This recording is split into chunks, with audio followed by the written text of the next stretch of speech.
తెలుగుదేశం ప్రభుత్వం యొక్క పనితీరు ఎలా ఉంది అంటే బాధుడే బాధుడు కాదు, వీరబాధుడు ప్రజల మీద అన్నట్టుంది.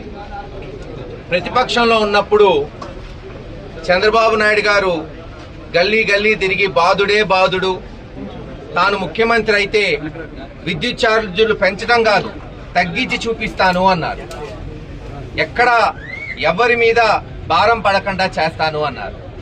కానీ వచ్చిన 6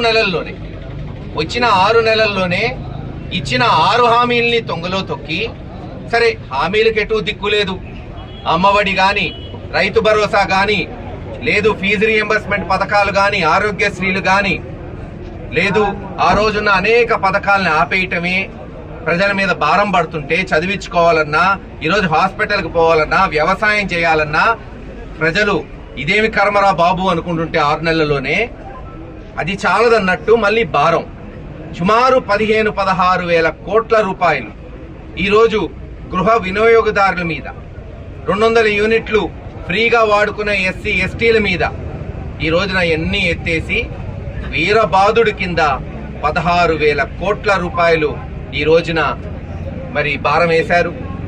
ఒక ప్రతిపక్ష పార్టీగా, ప్రజల పక్షాన నిలబడే పార్టీగా గతంలో చెప్పాను, అధికారమైనా ప్రతిపక్షమైనా వైఎస్ఆర్సీపీ పార్టీకి జగన్మోహన్ రెడ్డి గారికి లెక్కలేదు.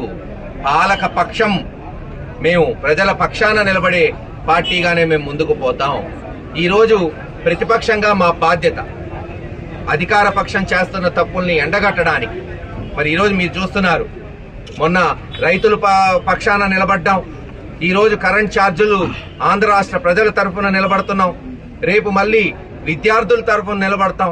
ఇలాగ ఎక్కడ అన్యాయం జరిగినా, ఏ చిన్న అన్యాయం జరిగినా వైఎస్ఆర్సీపీ పార్టీ జగన్మోహన్ రెడ్డి గారి ఆదేశాల మేరకు నాయకుడి దగ్గర నుంచి మారుమూల గ్రామం కార్యకర్త వరకు ప్రతి ఒక్కడు కదిలి వస్తాడు. ప్రజల కొరకు పోరాటం చేస్తాం.